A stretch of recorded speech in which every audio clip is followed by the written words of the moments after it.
Ladies and gentlemen around the world, from Los Angeles, California to Rome, this is the TK Kirkland Show, the TK Kirkland Podcast. Executive producer Charlamagne the God. And I travel the world, and I run into a lot of people, as you, my fans, know, and we are one of the top shows in the world now. Thank you so much for your love and your respect and a real OG in the game.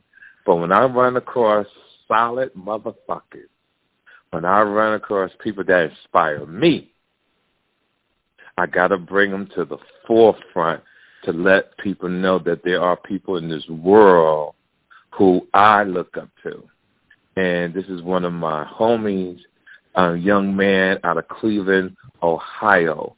And when I say he is an inspiration to me, he's an inspiration to all our crew around the country. He's one of the youngsters, one of the homies. Ladies and gentlemen, I want to introduce you to my man Jock Evans, the owner of one of the most smoothest vodka companies, independent owned, no partners or nothing, straight independent, really motherfucking doing it. You know I don't put too much sauce on nothing. Ladies and gentlemen, it's my man. What up, Playboy? What's going on, boss? How you doing? I'm doing good, my man. I'm doing good, and I'm so happy to have you on this show. And the way that our show goes, Jock, is we just kick it. We talk about life. We talk about, and then somehow, some way, we work our way into your accomplishments, your dreams, where you're going, and what inspires you coming out of Cleveland, Ohio? Because I've been there a couple of times, and I'm not truly impressed, right? Uh-huh. You know, I'm not truly impressed. So to be in a city that's kind of gloomy all the time, right? There's not too many things going on that much that people really have a chance, I think, achieving, like in New York City, Atlanta, Miami, Vegas. How is it that you got to become in the drive that you have at your young age to get to your? Now, I know the answer. I just want to see if you know. Okay. First, let me thank you for allowing me to be on the show. I appreciate it, man. I'm a big fan of everything you do. You're one of my inspirations, too. Yes, but sir. For me, Cleveland is it's one of those cities you got to spend a little bit more time here than a couple of visits to truly understand the mind state of what it's like growing up here. But it's a great family structure here for me.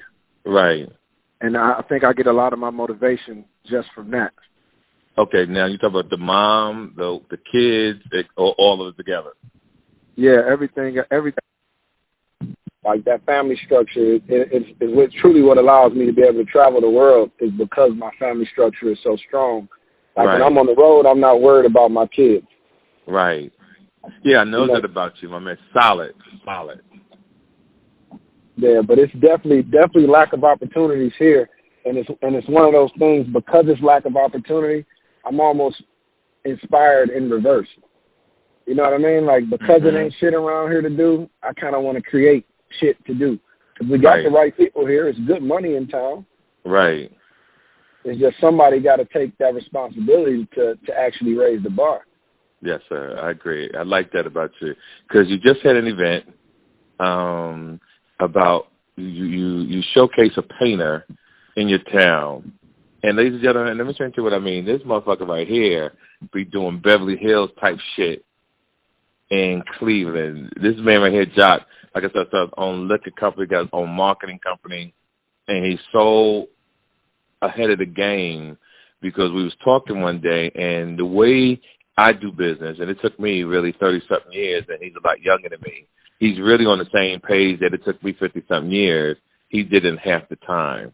And we are already, the other day we was talking about the year 22, 23, and nobody's even thinking that far advanced until I thought I was the only one doing that. And you came up with that also when we was talking, and in the marketing scheme that you have for when the All-Star break comes to Cleveland, Ohio. Absolutely. You know, and he had told me a story. I'm going to let you roll in a minute. And this is what got me interested later. When he was a kid, making a lot of money coming out of high school, He went to Vegas as a youngster. Now, this is all to the young motherfuckers in the universe who think you got money. He went to Vegas. He really thought he had paper. Mm-hmm. And he saw that it was motherfuckers out there really doing it. And he said, oh, I got to step my game up. Can you tell the people that story, man? Yeah, absolutely. my first time on an airplane was to Vegas. Right. Never flown anywhere before. Never took trips as a kid. Like, you know, as far as I knew, Cleveland was everything. So right. I opened up a clothing store when I graduated high school called Dress Code. Now, mind you, I didn't know shit about the clothing industry other than I like clothes. People associated me with fashion, so I'm like, shit, I'm opening a clothing store. Right. You know what I mean? Once you build up that lane of what you into, it's kind of, if you go, it's like that saying, if you do what you love, you feel like you never worked a day in your life type of feel. So clothes was my passion. So I went to Vegas for the Magic Convention. This is where you go to find clothes, to find, you know, all the next new styles coming out. So I booked the ticket. I had about, I don't know, $13,000 on what I went to Vegas. Because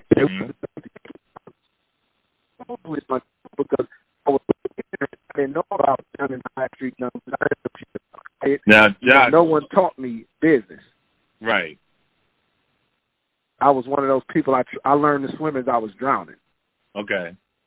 You know what I'm saying? So when I went down to Vegas, you know, I had money saved up here. I thought I had a lot of money. I had an apartment, 2 car notes. Like, you couldn't tell me shit being an 18-year-old kid in Vegas with a fake ID. Right. I got to Vegas, and I'm walking through the casino, and I'm looking at this guy with all these purple chips, gambling everything that I had to my name in one punk-ass hand of blackjack.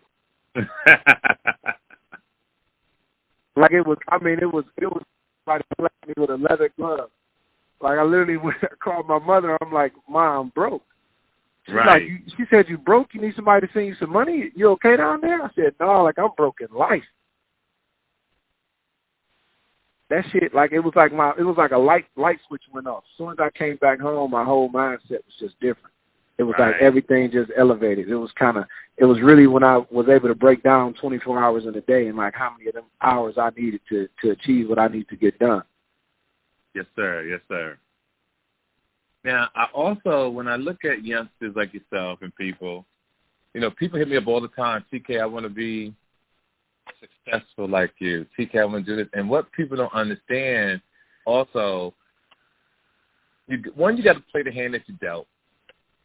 And 2, it has to be in your DNA, and you have to have family structure since you have a family. See, I always believed in when you get money, you can't have no distractions. Like, you can't be married, and you really can't have a girlfriend. Because when you're a mover and a shaker, you have to be able to get on a plane, have to make moves at a drop of a dime. And you have been a family man, like, for years.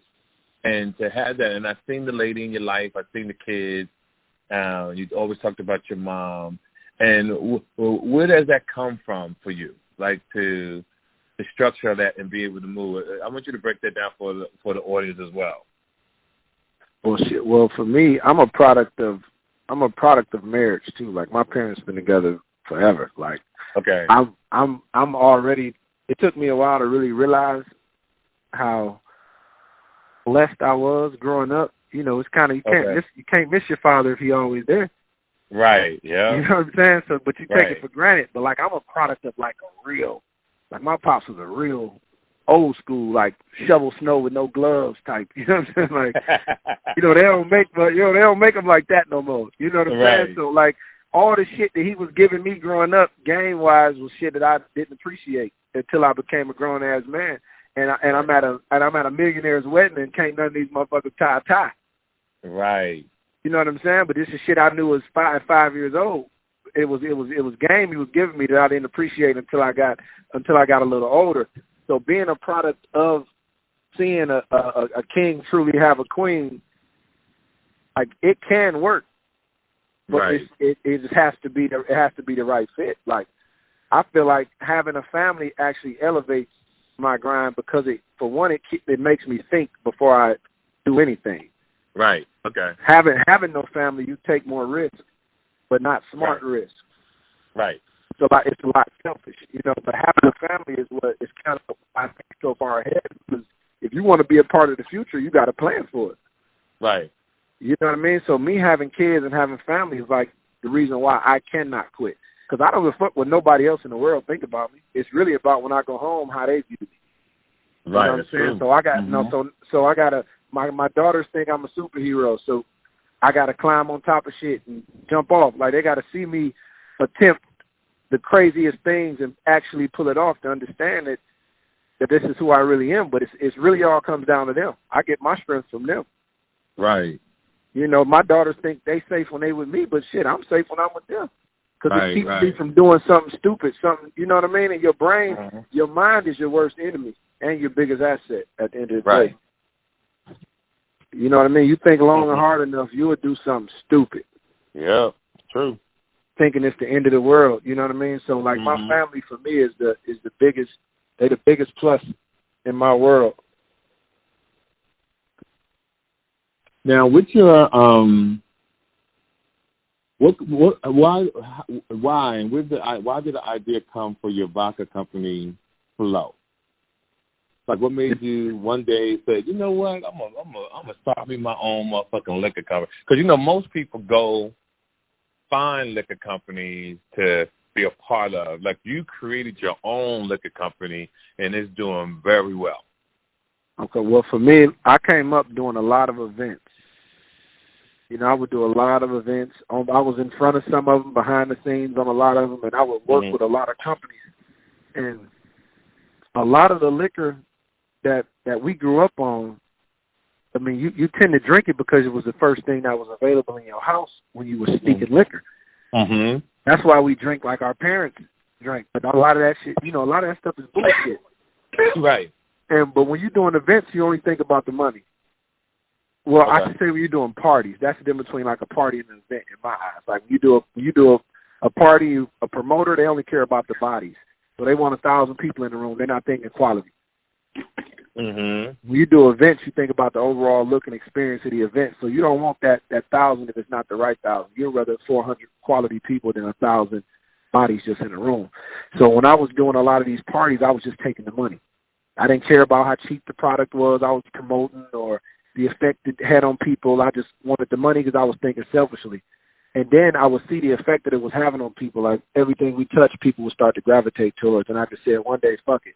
I'm going to just start my own product and I'm going to make sure it's upscale from start to finish. Right. You know what I'm saying? We didn't cut no corners. I mean, and it's one of the things, when you start it, the reward is better down the road. You got kind of like playing the long game. Okay. So now, I set out to I designed the bottle myself. I mean, I found all the moving parts. I'm listening. Okay, yeah. So I designed the bottle, and I just found all the moving parts for it. And it was one of those things. Everything just little by little. Just you know, when you work, it's kind of like the harder you work, the more luck you have. Right. And it was just one of them things. Like I knew I wanted the bottle to have a pewter label. So I went online. I just got to finding these companies. And I found a company in French. The whole website was in French. So I typed the email in Google Translate, and I sent it to them in French. And I told them I don't speak French, even though my name is Jacques. And 2 days later, that somebody called me, said I'm the American. I handle I'm the American rep for this company. Right. I'm based out of Canada. He said, I'll call you in about a week. I'm headed to Sacramento for the largest wine convention in the world, and I'll get back to you. And I told him, better yet, I'll see you in Sacramento. Right. I packed my bag, went right to Sacramento, flew down there, took my drawings with me with everything on a napkin. And I got down there, I met the guy, showed him my plans, and, I mean, the rest is history.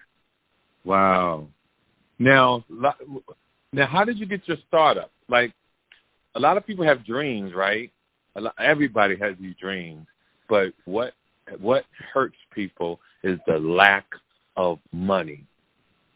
And people are not born in great situations. Now, I don't know how your situation came and how you got successful, but what from my side, it just seemed like from day one you were just a hard worker and you saved. Being a hard worker, saving, you know, but that's not what cripples people in starting a business. I think it's lack of education and lack of planning. Okay, people typically want to wait till they get the money and then start planning. Mm-hmm. You don't have to wait till you get the money to actually have a plan. Right. To have a blueprint. You don't go to Home Depot and buy a bunch of shit and then decide to build. You have to draw that shit out first. Right. You get what I'm saying? So you Mm-hmm. so say you wait, say you gonna get $1 million in 6 months. You do nothing. Then you get the $1 million and then you start working on a plan. So right. now you got the money and now it's gonna take you a year to build because you gotta build a plan now and you got the money. Mm-hmm. You could have had your plan laid out. So when the money came in, now it's time to execute. That's right. The money's the easy part. Mm-hmm. It's the plan. It's the plan. It's the blueprint. It's the planning ahead. It's the being ready for when shit don't go as planned. How do you move around that? Like obstacles. Right. You know what I mean? You can't teach hustle. Like that's either something you're born with. That's right. Or not. You can't teach hustle. You can't buy loyalty. And that's what I'm trying to say. Two major things of the world. You have so to have it's not the lack DNA. of money. Yeah, it's not the lack of money because you can take the proper plan to investors and get investment. Because the plan will be so solid, they want to put some money with you because they see how your mind works. They see that you you know what I mean, that you're willing mm-hmm. to do this shit when you didn't have no money, and now your structure is right. And give me an example, right? I have people all the time want me to invest in stuff, and this guy had a hoodie company. He had made some hoodies for me, and you know I'm a Balenciaga type nigga and all that type of shit, and I like the hoodies, right? Mm-hmm. But when I put the hoodies on, all the lint in the hoodie came off in my head. It was a cheap fucking hoodie. Yeah. And I called them, I said, yo, and I would have helped the fan because he wasn't really asking for no money. It would have been a good business thing. I said, mm-hmm. you had me, fan. I enjoyed it. I thought what you had, the product was right, but your presentation was wrong. And to the fans out here listening, when you guys get money and all of a sudden they say they want to open up a hair salon, I want to open up a barber shop, I want to do this. You got to have, like my man said, you got to have the proper presentation. You got to have your act together. And just don't get money and open up a company because you have an idea, right? And you don't, mm-hmm. you never worked there before. See, you come from a business thing, Jock. Your thing with your clothing company at 18 years old, you being creative, you know, you're just a gifted mind, ladies and gentlemen. This is one of these gentlemen who is just a gifted mind. I seen him turn a $100 bill, $20 bill into a bow tie that you can really rock, right? I seen him just throw some of the most amazing parties. He does. He can paint. He got his own motherfucking cereal. He got his own moped company. He got his own watches. This young man I'm talking to you on the phone. What's your website, Jock?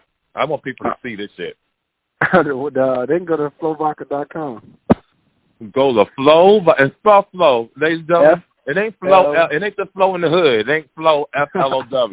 I just want people to know that. FLOH Vodka.com. And my Instagram is @SteadyFlow, FLOH. Now, what made you come up with the name Floh? It's one of the things, like, you know, whenever that word is used, it's usually used towards a good time. So the definition is the desire or plan to go towards a good time. So it's kind of like what you're doing tonight. I'm going to just go with the flow. Right. You know what I mean? You don't plan on having a bad time. Mhm. You know what I mean? Yeah. So that was kind of like that was really, you know, I wanted something that was easy to say, you know, easy to remember and actually look good visually. Okay. You know what I mean? So that was kind of like my plan. And like back to what you were saying about just having a plan and coming from business, mind you, I never went to college because I didn't have anybody growing up to really show me how to turn a hustle into a business. Okay. You know what I mean? So that's why I was just an ultimate hustler. Like I said, you can't teach hustle, but it's one thing to be a hustler and actually turn into a business is a whole other thing. So like what I do, I don't know if I told you, I created a foundation called the Go Foundation. Mm-hmm. And it stands for Golden Opportunity. And what I do is I invest in teenage kids to start business. And we teach them everything nobody taught us. And that's about credit. And that's about taxes. Right. You know, when you're a hustler, you ain't thinking of it. You're not thinking about planning ahead. You're not thinking about none of that. So I had to kind of really bump my head along the way to teach myself to get smarter. You can go on YouTube, you can look at YouTube and learn a lot. If you said you got the patience to sit there through a 2-hour video, but they'll teach you how to build anything on YouTube. But we are products of our environment. You know what I mean? If you look at porn all day, you're gonna be around here, Right. Yeah. If you look at people count money all day, you're gonna want some money. If you look at the Food Network, you're gonna get hungry. So you gotta learn what to feed your mind in order to be who you want to be. But a lot of people, they feed their mind stupid shit on Instagram, looking at stupid shit all day. Right, they sure are, yo. Instagram has destroyed the world. Yeah, in a sense, for sure. But I feel like it destroyed the ones that allow it. 'Cause it could be an amazing tool. Right. It could be an amazing tool. What I've seen with the social media is how it has influenced people to the point that when you post something, they really take it to heart. If you post something, it can really affect them. If you post it just like when I see the world and the way I travel, the world really becomes the Matrix to me, like the movie. Yeah. Because I'm like, yo, these motherfuckers out here just don't get it. And what attracted me to you, ladies, let me tell you how we hooked up. We was at the Mayweather gym a few years ago. And, he came up with his whip. I had my whip. And I want to tell people, how when you meet people, a fisherman can always see another fisherman from afar. And even though I was older than this brother, once we started talking, and in the first 10 minutes, we knew we stayed friends for years. And I just watched this man grow and do his thing, and that's how we stayed in touch. I did some personal things for him, and we just rocked ever since then, And so when I was at your event a few weeks ago, as I'm going through the museum, I see that you have your own fucking cereal. Now, what came up with that idea, and where can you buy it? Is it just in Cleveland, or are you going to distribute the motherfucker around the country? And what kind of cereal is it? They're called Frosted Flows. It was just another branding opportunity, just doing something differently, something outside the box. Right. So thinking outside the box, I decided to sell something in a box. Okay, now explain that, yo. What made you one day say, I'm going to fuck around and get some cereal? Now, so here's my point, right? You're not Michael Jackson. You're not Drake. But you are a king amongst kings. And I want to know how you sitting at the table one day and you said, fuck this, I'm going to create another. Who did you call? Who did you get involved with? And how did you take that from imagination to putting it on the table? Well, it's 2019 with me doing the Heart of the Cocktail event. This is kind of like my year to step out into the world as an artist. Right. So in doing that and doing my art and actually trying to inspire people, I just constantly think of different ways to brand myself, and the fact that I'm not a celebrity in the music world, or I'm not a celebrity in the actor world, but to certain people, shit I've done has inspired them. Right, exactly. So I'm constantly doing things just to let people know that anything you think of, you can create. Yep. You know what I mean? You don't have to watch things from afar. You can actually, you can get right up on it. Right. You know what I'm saying? That was amazing. Mm-hmm. Thank you. So they call Frosted Flows. I just did it as an art show, kind of like one-off. So when I do Heart of the Cocktail 2020, I'll have a whole different separate gift shop with a bunch of different items in there as well. I just wanted to create conversation pieces and collector items. Right. Now, you're an artist, and I saw that you paint some stuff. And when I was sitting there, this lady had told me that you had painted Wesley Snipes in the movie. And she said, Jock painted. I said, Jock who? And she said, Jock. I said, get the fuck out of here. He ain't do that shit. Ladies and gentlemen, listen to what I'm telling you. Don't nobody impress me. Let me repeat that. Except my kids.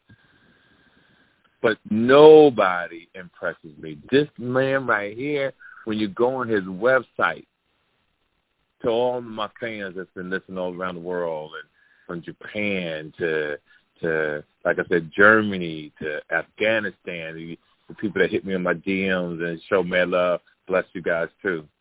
When you check this brother out and you follow him, you're going to be truly amazed. When you see his paintings, he painted this shit. He didn't get somebody to paint. He painted. The motherfucker got there. You got the cereal boxes on there too, John? Yeah, I'm gonna have them uploaded. Yeah, they'll be uploaded. Yeah, put that up there because this comes up in the next few hours. So I want people to see your cereal boxes because a lot of people are going to reach out to you and just to bless you because you exist, my nigga. I'm glad your parents didn't abort you. Me too, shit. I'm glad your parents didn't abort you. And he has you have one of the rappers as your what's the word for him? Not a mentor, as a when they rep the company. Oh, a brand ambassador, yeah. Brand ambassador, and what's his name? One of my good friends, Fabulous. Fabulous is brand ambassador, and me and Fabulous go way back. It was good to see him and my man from the what's the guy, the rap group from New York too? Oh, Jadakiss was there, yeah. Yeah, Jadakiss was there and everything. It was good. I hadn't seen them in so long. We embraced each other, said hello, and we kept it moving. But yeah, that's another good group. I learned a lot from them too. Just being able to deal with success. Right, and I'm really happy for him too about his situation that he got off on that too. So that's good to see brothers out here doing their thing. But speaking of life, real quick too, what do you think about the R. Kelly situation? I mean, let's put it this way: we really don't give a fuck. I mean, you had this conversation before. I'm going somewhere with this. I just wanted to see your opinion on what's happening to our young black men in this universe, right? Mm-hmm. Because people think it's a mystery that whites are after us. Like, they are after us. So what I tell people all the time is that if you don't do nothing, there's nothing they can do to you. Right. This is how I really fucking feel. The mindset of these youngsters, you know my reputation, you know how I came up in this game, and everybody fucking thinks backwards, Josh. Like, back in the day, and you know all my homies, all my OGs that I roll with, you would never catch these niggas in a picture. Never. Right. And these guys get this money. They want to create crime. They want to become fucking gangsters and cry like a bitch at 21, 22 years old. And I just wanted to get your perspective on from R. Kelly to 6ix9ine, Cosby. Yeah, I mean, you gotta, that wanting to be famous, man, it's a drug in itself. And the young kids, a lot of them are letting social media and attention make them stupid. You know what I mean? The way they carry themselves is their need to be famous is just allowing them to do stupid shit. And I had this debate all the time whether or not the world is dumber now than it's always been. Yeah. But I think it's been stupid shit all our lives. It's just that information now gets processed faster. Right. Through social media. So years ago you didn't know what went on in your neighborhood. You didn't see what happened in your news. But now you got world news. You got, because of social media, you can that shit in New Zealand that just happened, that was so sad. Years ago we wouldn't have found out about that for a couple of weeks. Yeah, you're right. But now you find out instant. And I think that a lot of these kids, they want fame so bad that they're willing to do anything for it. And they truly don't understand the consequences of their actions because, perception is reality. So a lot of these kids, they say they pass themselves off gangsters as and until you really get in it, it's just, I don't know, that shit's just kind of crazy. And then you got to think movies are glorifying a lot of bullshit. Snitches get movies, you know. Right. You know, even the gangster movies nowadays aren't what they used to be growing up. And I think that before, the few could control the masses, but now the masses are actually getting a voice. And 9 out of 10 people are stupid. That is so true. That is so true, my man. And, I mean, that is so crazy. true. And R. Kelly, I mean, I don't know what's going on with R. Kelly. You know, we've been hearing rumors and this, that years ago. I try not to really pay no attention. I blame parents for putting their kids in certain situations. And I feel like as a parent, it's like anything else. It's child endangerment. You want your child to be so famous that you're willing to leave them unguarded with an adult. You the idiot. Damn right. You know, nobody's getting alone time with my daughter because I want her to be a singer. Right. You know, but a lot of these parents, they live out their fantasies through their kids, or they use their kids as tools to get in rooms that they can't get. They the whole life try to get themselves in. And couldn't do it. You know what I'm saying? I'm seeing little bits and pieces of how that shit is, just because, like, my 4-year-old got 200,000 Instagram followers, and people on the outside looking in are always suggesting stupid shit that they feel like I should do because she's, you know, becoming a fan favorite. But that's just her personality. I want her to still be a kid. Right. Yeah, that's true, fam. You know, she get offered stuff all the time, but it's just not worth it. Right. Yeah, don't steal her. That child. I tell my daughters all the time, don't grow up too fast, girls. I said, no, don't rush to get old. Yeah, don't rush to get old. Don't rush to get old.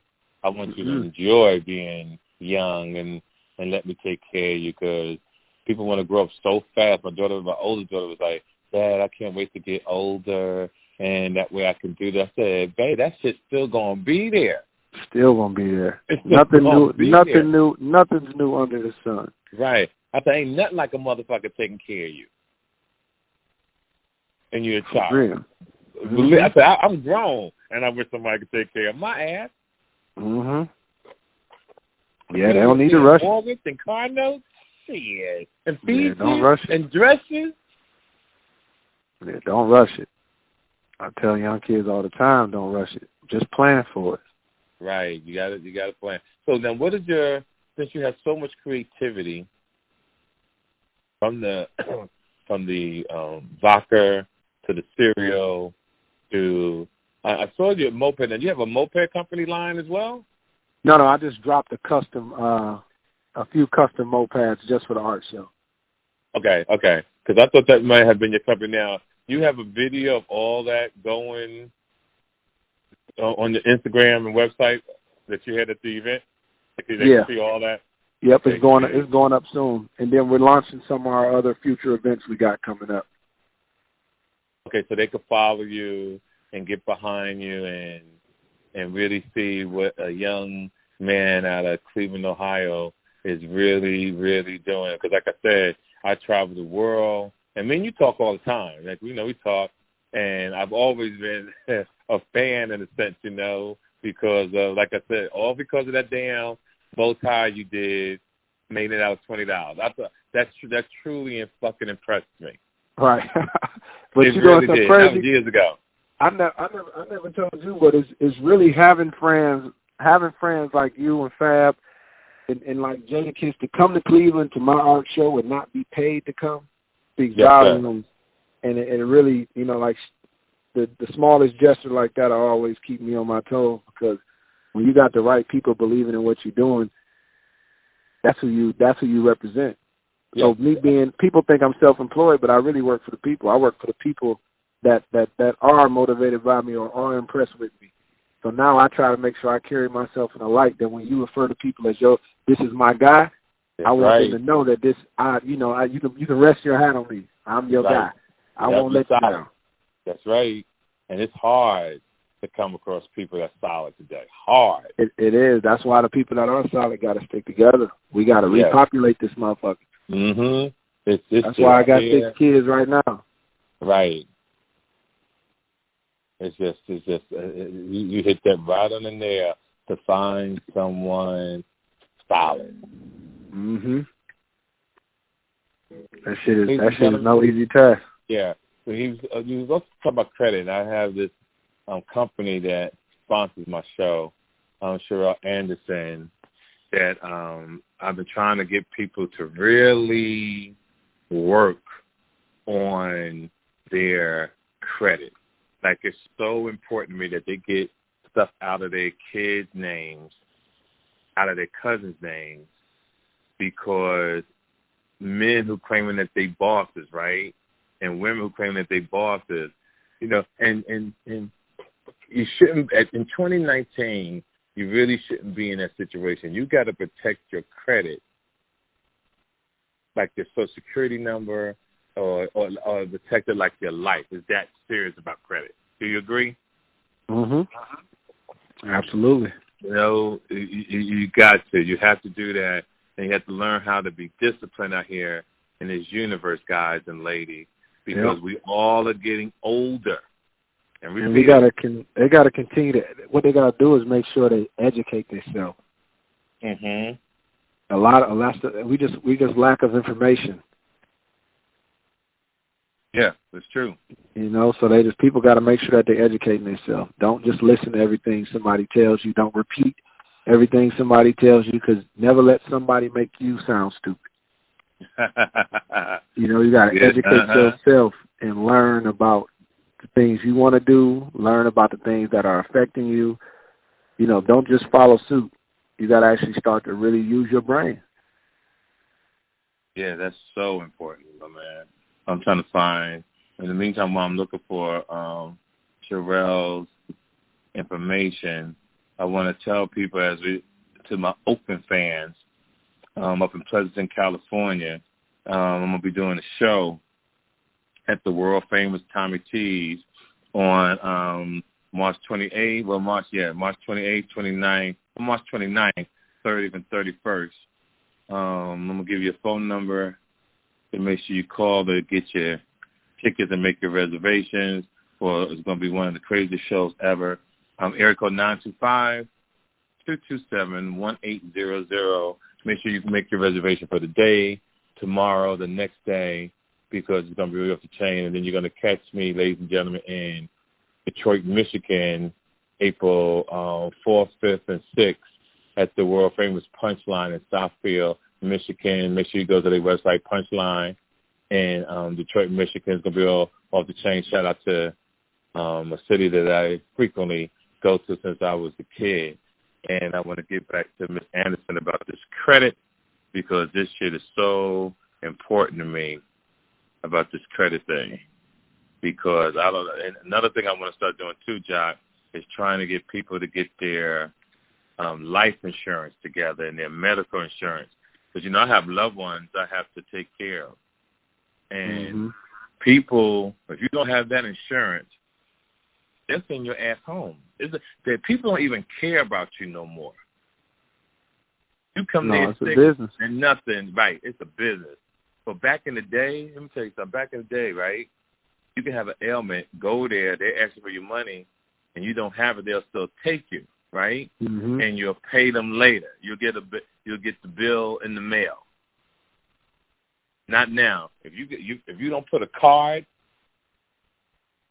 down, an insurance card, your ass, they'll let you die in the motherfucking lobby. Yep. They sure will. You die. It's a business. Period. So it's a business from top to bottom.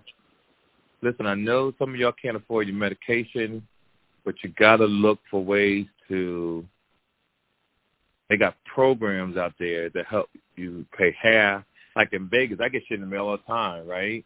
That they'll give 50% off on your prescription, your meds. And even though, thank God, I'm not on no type of medication or any of that nature, I just still find that fascinating that they would do that. I still find it fucking fascinating that we live in a country that we don't have insurance for everybody, but you go out of the country, they got it. Everybody's covered. Yeah, they do. Free college, all types of programs. And they try to make this. I mean, it is a great country. America is a great country. It is, but they playing us. They making it seem like Africa is so horrible. Africa is like fucking Beverly Hills, yo. And they trying to make it seem like you got to have all these shots to confuse the American, Afro-American men and women from discouraging us from going over there. Right. So that's what I'm saying. Like, don't let people, like you said, don't let people just tell you anything. You know, you have to really do your due diligence. And the credit lady, everybody, is Miss Cheryl Anderson.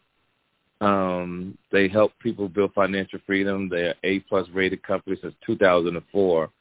Please give her a call at area code 678-770-2172 and tell her that you heard her name on the TK Kirkland podcast, and she'll help you out to get your credit together and get and apply discounts and all these type of nature to get people back in line. And we'll be having a show soon on insurance, life insurance, medical insurance, all these type of things. And you can afford it, ladies and gentlemen. You know, people think that, oh, you really got to have a lot of money to have burial insurance. No, you can really get insurance for like even $5, $10 a month. And I'm going to put you guys in touch with all the companies because we're getting older, everybody. A lot of y'all right now got mothers and grandmothers that if they died tomorrow, all of y'all are in a fucked up situation. Mm-hmm. And we want to prevent that. We don't want we don't have to do no fish fry to bury anybody. We don't do no GoFundMe page or anything like that. We don't want one family member taking all the responsibility, but the other family members are trying to tell the person what to do with the money. All this shit has to stop. Like I tell people, death should not be a tragedy. It should be profitable. Yeah, absolutely. You know, because you're going to die, motherfucker. Yes, you are. Right. If you walking through here thinking that your ass ain't going to die, you are already dead because you're a dumb motherfucker. Mm-hmm. You got to really understand that one day is coming, and you really have to prepare yourself for that day. Yep. To my fans around the country, to my man, Jop, it was a pleasure, family, to finally get you on the show after so many years. We've been talking about it. I appreciate you, bro. Yes, and can you tell the people again your website and your Instagram one more time? My Instagram page is at Steady Floh, Floh, and the website is FlohVodka.com, FLOHVodka.com. Also visit Heart of the Cocktail. That is our art program that we have started this year, and we're going to continue to start. And you'll see some big announcements coming very, very soon. And my comic book will be available online in about a couple of days. All right, great. Ladies and gentlemen, follow him. I guarantee you will not be disappointed. To all my fans around the world, to the great Jock, to our crew, may your pain be champagne. You heard it here on the TK Kirkland Show. My God bless you. I'll talk to you in a couple of days. All right, boss. Thank you. Okay, you got it, brother. Later. Make sure you follow TK Kirkland on Instagram at TK_Kirkland for more information about upcoming events and more. Visit www.officialtkkirkland.com. This episode of the TK Kirkland Show was produced by Chris Thomas, executively produced by Charlemagne the God. This is an official Loudspeakers Network production. Speakers Network production. Speakers Network production. Speakers Network production. Speakers Network production.